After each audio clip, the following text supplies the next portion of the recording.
नमस्कार दोस्तों। परमाणु संपन्न होने के बाद भारत और पाकिस्तान जिस तरह से पहली बार युद्ध के मुहाने पर खड़े हो गए हैं, उससे सवाल उठने लगा है कि क्या न्यूक्लियर जंग छिड़ गई तो दुनिया सचमुच खत्म हो जाएगी। क्या इंसानों के पास इतने न्यूक्लियर बम हैं कि धरती पूरी तरह से तबाह हो जाएगी। संयुक्त राष्ट्र के अनुसार पूरी दुनिया में 205 देश हैं, जिनमें लगभग 7 अरब लोग रहते हैं। क्या न्यूक्लियर बम इतनी बड़ी आबादी को मिटा सकता है? इस पर चर्चा करें उससे पहले आपको बता देते हैं कि जिस न्यूक्लियर बम से पूरी दुनिया डरी हुई है, उससे बनाने की शुरुआत दूसरे विश्व युद्ध के समय हुई। हर देश इस सोच में लगा था कि ऐसा कोई हथियार उनके हाथ लग जाए जो दूसरे किसी के पास ना हो। इसमें पहली कामयाबी अमेरिका को मिली। अमेरिका ने 1945 में दुनिया का सबसे विनाशकारी बम बना लिया। कुछ ही हफ्तों बाद इसका असर देखने के लिए जापान के हिरोशिमा और नागासाकी पर इसे गिरा भी दिया। दोनों शहरों पर आज भी उसका असर देखा जा सकता है। इसके 4 साल बाद 1949 में सोवियत संघ परमाणु बम बनाने वाला दूसरा देश बन गया। 1952 में ब्रिटेन न्यूक्लियर टेस्ट कर तीसरा न्यूक्लियर पावर कंट्री बन गया। 1960 में परमाणु बम परीक्षण कर फ्रांस चौथा और 1964 में चीन पांचवा और 1986 में इजराइल छठा न्यूक्लियर पावर देश बन गया। 1974 आया। इस वर्ष में ऑपरेशन स्माइलिंग बुद्धा के तहत भारत ने सफल परमाणु परीक्षण किया और 7वां परमाणु शक्ति संपन्न देश बन गया। 1977 में दक्षिण अफ्रीका ने सफल न्यूक्लियर टेस्ट किया, लेकिन अपने बनाए गए परमाणु हथियार खुद ही नष्ट करके न्यूक्लियर होड़ से खुद को अलग कर लिया। 1998 में पाकिस्तान ने अपने पहले न्यूक्लियर टेस्ट के साथ दुनिया के 9वें परमाणु संपन्न देश के तौर पर अपना नाम दर्ज कराया।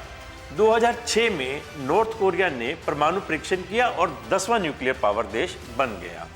दक्षिण अफ्रीका न्यूक्लियर की होड़ से अलग हो गया है, इसलिए फिलहाल दुनिया में 9 देश हैं जिनके पास परमाणु हथियार हैं। रूस के पास 5500, अमेरिका के पास 5044, चीन के पास 500, फ्रांस के पास 290, ब्रिटेन के पास 225, भारत के पास 172 और पाकिस्तान के पास 170, इजराइल के पास 90 और नॉर्थ कोरिया के पास 50 न्यूक्लियर बम हैं। कुल मिलाकर 9 देशों के पास 12,041 न्यूक्लियर हथियार इस वक्त हैं।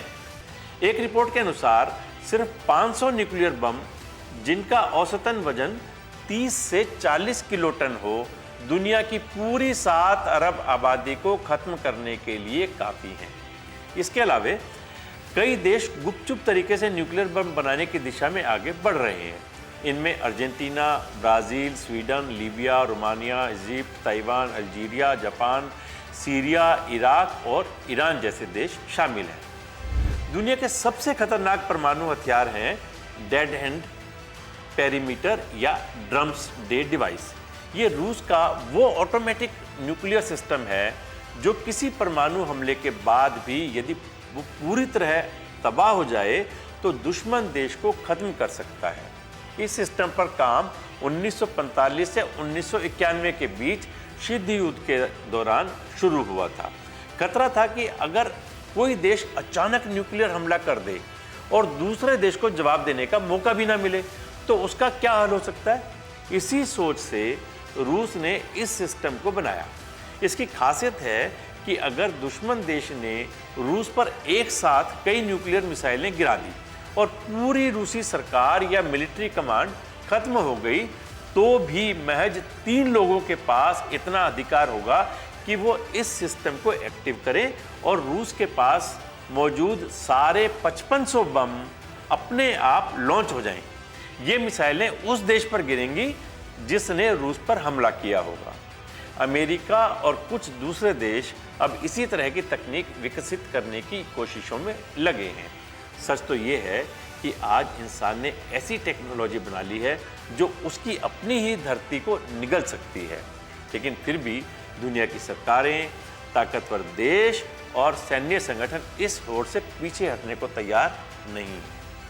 सवाल ये नहीं है कि न्यूक्लियर बम कितने हैं, सवाल ये है कि इंसान कब समझेगा कि यह होड़ उसे कहाँ ले जा रही है।